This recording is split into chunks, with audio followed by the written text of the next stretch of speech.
Hi, welcome back to Tell Me More with Summer and Kate. In episode 2, we talked about us being separated from famous people, but today I want to talk about how I was famous on the radio one time. So I'm going to play you a recording of me on the radio.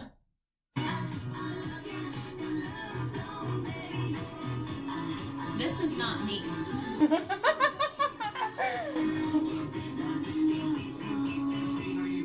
80s, 90s, and now, if you want to seem cool and you don't want to sound old, you want to make sure you do not use these 5 words. Number 1, totally. Number 2, sweet. Number 3, cool. Number 4, bummer. And number 5, awesome. These are cool words that can make you sound old now. And I was curious because you listen to us on the radio every day, and I'm very self-conscious about a word that I say, and I can't stop doing it. Can't stop, won't stop. What is it? Can you guess, or can you tell me what it is? Because that will tell me that you're either annoyed by it or you're not. Summer? I was just wondering if, I could guess the word that he says all the time. Yeah, go ahead. Is it like? It is like? It is like? And you just said it. I did? Yeah, I heard you say it. No, literally the reason why I guess is because my mom says I say it all the time. And it's like, that's quite a filler word. You just said it again. I say like constantly. I don't remember what year like came out as part of our vernacular, but I can't stop. Well, now you know that you pointed it Can't out. stop, Everybody won't is going to stop. be listening. So that's the time I was famous and got featured on the radio. I love that. Yeah. Can we? This was I'm playing. Sorry, but I was on the news as a child. Really? Yeah, but it wasn't a good experience. Oh. It was whenever my dad was coming home from the war, and so they. This is already sounding bad. And and I was real young. Like I had to have only been like maybe 4. Okay, and I don't know why Can we I remember this. contextualize this for our viewers? What war are we discussing? I don't know. Where was he? Do we wanna Iraq. say- There we go. Okay, Baghdad, that adds enough Iraq, context. Baghdad, yeah, whatever. And so enough context. So Oh, he no. comes back. It's like a whole bunch of them. There's news, right? They're doing a big ceremony to thank everyone. It's really, really nice. And so the newscast lady saw me, and she saw like I was wearing a shirt and I had a sign. I was like, "Welcome home, Daddy." You know, she probably was like, "Oh, I'm gonna like take this girl, and she's gonna look so great on the news. I'm gonna get paid. It's gonna be great. You know, we're gonna exploit this young child." And so literally, she was like, she was asking me questions. I remember I just started crying because I didn't know who she was. Oh. But I was crying because I didn't think that my mom would allow me to be on the news. It's really just fear of your mom. Yeah, and so I went back and I like told my grandma, and I was like, "Grandma, I'm on the news." And she's like, "Oh," and I was like, "This is really disappointing. I'm disappointing my whole family." Okay, well, anyways, that's my story. So let's just play the intro music.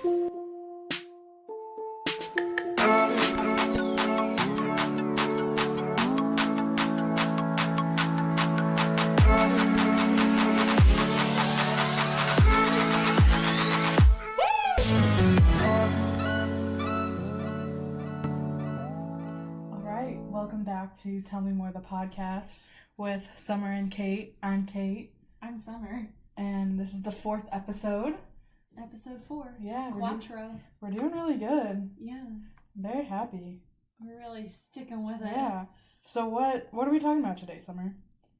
I don't know. What do you want to talk about? Do you want to talk about... What's on our list? Yeah, let's talk about on the list. So... let's talk about you asking me what a Velvet Elvis was. Oh. What is your experience with this? So, I love the song, as you know, Velvet Elvis by Casey Musgrave. Yes, don't we all? Yeah, it's been a bop for a long time. But I don't know what I thought it was about. I just kind of thought it was like, velvet is, you know, kind of cool and like a very old classic kind of thing. Yeah. Elvis, old classic. So like she's talking about like how her man, the guy that she likes is just like classic old, you know, kind of vibes. And so she's like, yeah, that's great. I love it. And then a friend of mine told me what Velvet Elvis actually was, and it's literally instead of a canvas, it's a square piece of velvet, a large square piece of velvet, and people would paint pictures of Elvis on top of this velvet. And then I listened to the song and my mind was blown, because that's why she says, when they walk into my house, because that's where you keep art. Yeah. She says, knew it as soon as I felt it, because you're touching the velvet. Yeah. It's, it was a lot to take in. Yeah, I knew what it was before you questioned me about it, but I won't say that I'm like super smart, because I did have to look it up as well. Okay. When that song first came out, I was like, what is this? I just thought she was talking about like old-timey classic things. Yeah. Like people were really into velvet back in the old days. And Elvis was a thing. And Elvis was really big, so she was like, yeah. No, I looked it up because I had no way. I just didn't think it made enough sense. And I knew that there had to be something out there that was explaining this Velvet Elvis. But I liked it. I think the way that I took it as is a Velvet Elvis was almost a status symbol. But for like trailer park people, if that makes sense. Oh no. And I may be completely off base about this, but I think that fits her image, because her first album was trailer park. Yeah, exactly. And so she sings about that, and so I think that kind of made sense, because it was, if you had a Velvet Elvis in your trailer park house, like that's the best. You know, you had money in the trailer park world. The top of the top. Yeah, and that could be wrong. That's the way that I took it. No, that makes sense. Yeah, and so I think that was very fitting to her aesthetic. Yeah, I think so. That would be a reference that she would make. The point is that my world was really shook. Yeah. And now I can't. That is a really good song. It really is. Her concert was so good. Yeah. She's been getting into trouble lately with the cultural appropriation. She's been gotten into trouble multiple times. What'd she do? Well, I don't remember what she did the first time, but the second time she wore I think it's from the Philippines. I want to say it's not from Japan, I know that. I'm pretty sure that's Filipino. It's a dress that, has two slits.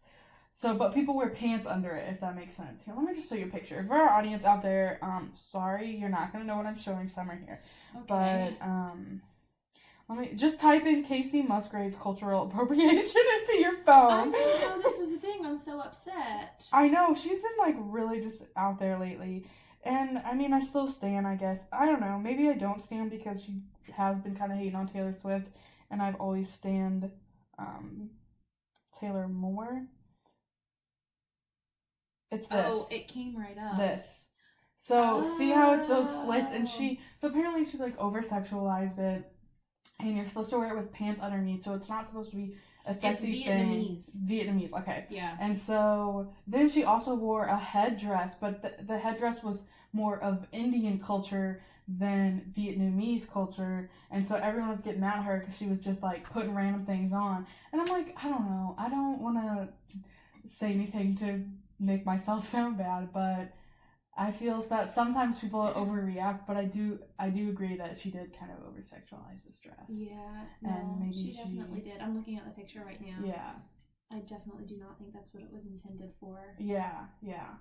Casey. Yeah. Which why she does take a lot. I know she does take a lot of fashion risks, and this one was not a good fashion risk. Yeah, she's done other things like that before, and I just don't think she cares. So I think she's gonna keep doing it, and I'm like, okay, well, that's not you. A good thing. But yeah. So she's been getting into trouble. Well, take some fashion risks that don't take advantage of other cultures' significant wardrobes. Right? Yeah, that's her. Okay, Casey. Well, started out at a high, ended up with a low on Casey. Yeah, but high is that she sang with Willie Nelson. And Harry Styles. Oh, yeah. And she's doing a Christmas special. I with cannot wait amazing for that. people. Yeah. So I think she's redeeming herself. Yeah. Redeeming for sure. Very excited. We're going to have a streaming party for sure. Everyone go check it out. Yeah. What is it? Is it on Amazon? Yeah, it's on Amazon. Amazon Prime. Yeah. We should get Amazon Prime to sponsor us. Oh, hello. We'll email Amazon? them. Yeah. What is his name? Jeff Bezos? Mm-hmm. No, we don't want to deal with him. No. Okay, no. Wait, No, I can't talk bad about him. He doesn't pay his workers. Oh my god. Why can you not talk bad about him? Because then we won't get sponsored. Oh. We love you, Jeff Bezos. Speaking of we're gonna edit incredibly, this out. yeah, we're editing the whole thing out. Speaking of incredibly rich entrepreneurs out in the LA, Amazon-y, Seattle-y, Portland, Oregon, West Coast area. That was. So do you mean just the Western United States? Yes, the Western United States. Okay. Let's talk about Elon Musk. Okay. Summer's waiting for me to say more. It's because I don't know that much. So actually, I don't know anything. I know, I feel bad because I feel like I'm going to talk a lot for this part, but I want you to just really give me your input on this. Yeah. So I'll just randomly say things. So apparently, Elon Musk thinks that we're living in a simulation. He thinks it's a possibility, right? Okay. And so I was listening to the Views podcast with Dave Dobrik and Jason Nash. We have high intellectual content here. And so they talked about this, like, I think it had been a really old episode because I'm working my way backwards through the episodes, and I just recently heard them talk about it. Mm-hmm. So probably maybe like a year and a half ago they were talking about it. And basically Elon Musk thinks that we live in a simulation, which to him, he thinks that in our world right now, we're doing well with technology, right? We're creating augmented reality games. We are, just really transcending time and creating these really, really remarkable inventions, right? Mm-hmm. Do you agree with that? Yeah, can I add in one of my unnecessary comments? No, I want you to. When my brother was little, he thought that when he grew up, he wanted to create the first time machine. And so his idea was that as like a model system, he would use a toilet. And so when you flush it, you would sit on the toilet, and when you flush it, it would flush you back in time. Kind of like in Harry Potter. Yes. Okay, but instead of time, they moved around in Harry Potter. Yeah. Mm-hmm. At the time that my brother had not seen Harry Potter though, so he was really thinking. That's transcending. Good. Okay, that was an unnecessary comment about time travel. I like it. No. I'm glad I could not contribute to this conversation. No, stop. You're contributing. But so, do you agree though that we are making giant leaps as most definitely a world? Okay, so he's saying that at some point in time, we are going to get to a point where we can step into our augmented reality and we can live a life that we wish to exist. So, like, you create your own Sims. Yes, it's like Sims, but it is you are controlling your life. You know what I mean? Yeah. At the rate he's saying that at the rate we are moving with technology, we will eventually get to that point, which I can agree with. I can agree that is a possibility, right? That we will become so far advanced with technology that it will merge with us as humans. I mean, we're already creating robots. We're creating online. Like, there's this Instagram model who's literally just a robot, and they just make her like through computer software, and she looks very realistic, and she has millions of followers. I don't know how. I don't know if I believe that to its fullest extent. I think we're becoming... Maybe I'm not explaining it better. I think we're definitely becoming increasingly reliant, and our lives are becoming intertwined with technology, but he's saying, though... that we could, like, control our own... Maybe I'm too stuck on the idea of Sims. Yeah, I mean, he's saying that we will get to a point where we can step into an augmented reality, and it's so far advanced that we can actually convince our brains that we are living that, if that makes sense. It's almost like the philosophical question of, I don't know who talked about this, but we talked about it in my philosophy class, of where if you have the choice between living your life normally or going into the box. Have you ever heard of this? Where the box is, you step in, you don't know that you step in. Like, once you step in, your memory of who you were before is wiped. Oh, like and that you Black just, Mirror episode. Yeah, and you're just sitting in there, and you are not moving your body, but your brain is thinking that you are doing things, and you are living your perfect life. Mm-hmm. You're getting everything that you want. That makes sense. And you have had no prior knowledge of who you were before. And so the question is, would people rather live and experience life like how we are now, or would you rather go in the box and experience and you wouldn't even know? So a lot of people actually surprisingly say that they would go into the box because they would not even know that there was a life before the box, if that makes sense. Oh no. And that's so really deep. Exactly. And so this is where Elon Musk is talking about. So Elon Musk thinks that we're going to become so reliant on technology that we become the box people. Yes, but he's saying we are currently there. We're already there? Yes. I'm already in a box and I don't know it? Yes, that's what he's saying, which I don't believe this. I don't either. I mean, but I think it's a very interesting topic. Oh, I think he's a little wacky. I mean, who was he dating? What was that girl's name? Grimes? Oh, I forgot about that. Did they break up? I think they did, because didn't they have like a Twitter war? Yeah, and like, who was it? Was it Azealia Banks? Yeah, she was also She was involved. in there. She was like, I am with your mans, or whatever. It's like, you just let me stay in your house for 3 days and you don't come. I'm like, okay. Oh, okay, no. but... Yeah, no, I remember that Twitter war now that you bring it up. Oh, that was so good. But no, sorry, getting back to this. So he's saying that we're gonna eventually get to that point, right? If you can, it's like one of those if-then statements. If we're already at this point, then blah, blah, blah, this is most likely to happen. Mm-hmm. He's saying that we have already made it to that point as a society, and we are currently in the box. He believes that we have advanced already, and we have kind of reset, and we are now, I don't know if he thinks we're like brains floating out in space, like a bunch of bodies are just stacked up next to each other, and then this is the world that we've come up with.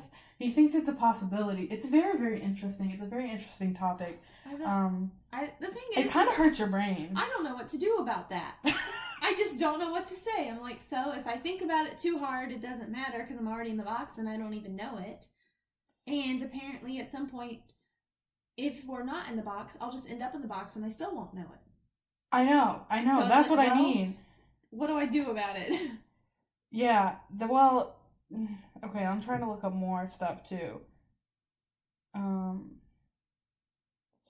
Yeah, I just think that's trippy. Yeah, when I started thinking about it too much, I really started to spiral out of control. Yeah, because if you just sit here and think about the fact that you're living in a box and you don't know it, it literally is just like that Black Mirror episode. Yeah, and I think, I don't know what the answer to life is. I don't know what we are doing. It's a very interesting thing to think about. It reminds me of my philosophy class where we talked about a lot of questions like that. Philosophy makes my head hurt. I love philosophy, but that was but one of the most important. Math is kind of philosophy and all theory. Yeah, I guess. So. Yeah, but I hate my upper level math classes. Sorry, professors, if you ever listen to this, you were nice. The classes were not. Yeah, that's really all I had to say on him and his simulation theory. I don't. Sound off in the comments about what you think. I don't believe it, but I do believe that one day we will get to the point that he's talking about.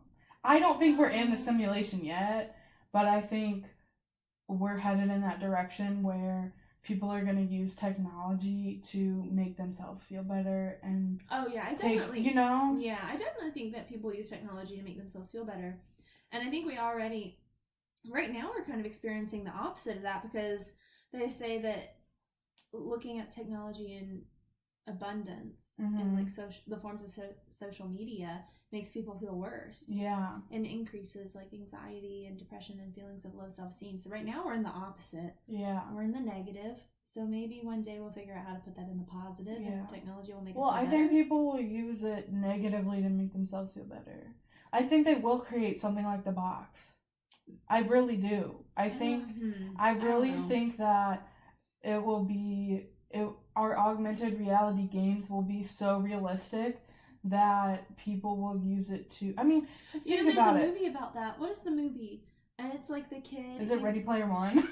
I think it is. I love that movie. And no, he plays a game and he like logs in. Yeah, and you win money and the whole society is playing this game. I really think that's what it's gonna be. I think that there's gonna be some sort of way that I mean, because when you think about it right now, we already have augmented reality. We already have those goggles that you can put on that are so realistic that you really do feel like you're in there. And they're like the controllers. Like, think about an advanced Wii controller that hooks up to your entire body, where you are physically moving and what is happening in front of you is like following that, if that makes sense. Yeah, I think that's really, really, if it ever turns out to be true, I think that's really, really, really far in the future, though. I think it's within the next like 300, 400 years.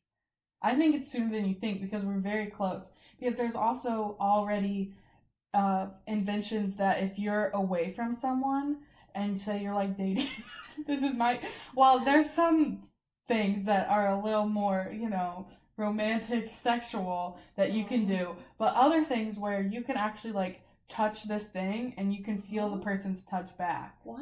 Yes, I'm not kidding. Like we're close. I'm so confused. Like it's really crazy that there's technology now that allows you to like feel a person's touch. Or technology is just so far advanced. I think it's a lot closer than we think. And I think people are going to use that to like feel the experience. And you can trick your brain into thinking anything. If we can like tap into their brain's wiring and you can literally convince yourself that you are somewhere else feeling something, like physically feeling something when you're not. And that's what the box is. And I think we're very close to that. Within the next, like, 200, 300 years. I don't know. I need to do more research before I make my opinion. No. I'm now Elon Musk. So we started out as just, this is a theory, and now Kate is one with Elon Musk. No. I don't believe we're currently in the simulation. I do believe that, there is a God, and God did create us. So Elon Musk and I are not on that page together. But I do think that we will get to the point that Elon Musk is talking about, where technology will then control our feelings and emotions and what we see. Or you can use it to like peace out. Exactly. And people will use it to live their lives that they want, but it will not be fulfilling, is what I'm trying to say. Interesting. It's like people will use it and it's not going to be what they thought it would be. It's going to backfire. Interesting. Yeah. Well, I'm glad I'll be dead by then. Yeah. I don't know. I mean, if you just think about in the past, 20 years, how far technology has come. That's true. How far in another 20 years will we get? I remember my mom in high school, she had the option of taking a typing class or a computer class. Mm-hmm. And she and her friend said, well, of course we're going to take typing. Why would we ever need to take a computer class? That's not going to take off. Yeah. And look at us now. Yeah. She knows how to type, but she's not very good at computers. So, like, what good does that do? I know. She should have taken the computer class. Yeah. And then, And my grandma doesn't understand the concept of Microsoft Word, where she can utilize her typing skills. It just boggles her mind. Yeah. She says, why can't I just like start hitting the keyboard? And I'm like, you gotta have somewhere to put it. Wait, so she just opens up a computer and wants to start typing and it'll do exactly what she wants? First of all, the whole concept of the computer confuses her. She doesn't understand Wi-Fi. One time I tried to explain it to her as like a power outlet. In order to connect to like electricity, you have to plug a lamp into a power outlet, and a computer and like using Google and the internet, you have to connect to Wi-Fi. So you have to connect your computer to the Wi-Fi. I like this analogy. Yeah, you have to connect your lamp to the outlet, and her mind was just still blown. She's like, "What? Why can't I just take my iPad anywhere?" And I was like, "You just can't. It doesn't work that way." Do you think we're going to be old and confused about technology? We are. I don't want to be. I'm going to make it my purpose to not be. Okay, well, you can try, but I think you're still not going to be, like, one with the kids. That's true. I'm already not one with the kids that I teach. Aww. It makes me sad. They made me cry. Well, at least you don't call computers, remotes, DVD players, TVs, cell phones, all collectively the machine. Okay. Can you turn the machine on, Summer? Can you turn the machine on?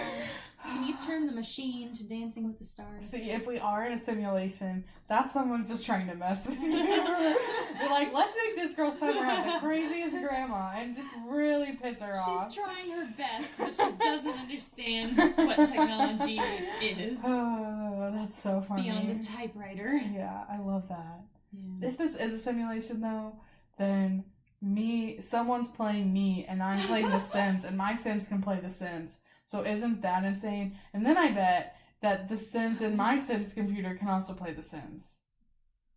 Because right now, I can play The Sims, right? And then my Sim, I can make them play The Sims 3 game on their computer. And so I'm betting, I'll bet you $100 that those Sims are then playing those Sims. Mm-hmm, and it is just a continuous, what is it? The Matrix. We are in The Matrix. No, is it a picture, there's a picture of Jake Gyllenhaal looking at a picture of Jake Gyllenhaal looking at a picture of Jake Gyllenhaal? I know what you're talking about. Yeah. Did he put it on a shirt or something? Yeah. Yes, I love that. And it's like a movie poster or something? Yeah. Okay, also, how much time do we have left? I don't know. We're kind of at time. Oh. But you can say whatever. Okay, I think they're interested enough. In the recent interview Robert Pattinson had with Jennifer, what's the, Jennifer Lopez. Okay. I don't know, I was having like a mind blank. I vividly saw her face in my mind. He said that he really wanted to do a film where he was in a ballet. Oh. And he said, and she was like, why? Is it because of your interest in ballet, the interest in the arts, your interest in portraying a male ballerina because of like, the stigma around that? And he just goes, no, it's because I feel like there's a ballerina inside me. No, he did not. I love Robert Pattinson. Okay, well. I think that's a good closing note. I think that's a good I want you closing. to contemplate, listeners, if there's a ballerina inside you this week. Okay, well, that's it for this week's podcast. Make sure to follow us on Spotify, Apple Podcasts, YouTube, Podbean. Is that all that we're on? A lot. Yeah, we're on all streaming services. We've upgraded. Yeah, we've really made it. So go ahead, make sure you follow us, make sure you subscribe. We will see you next week. Peace.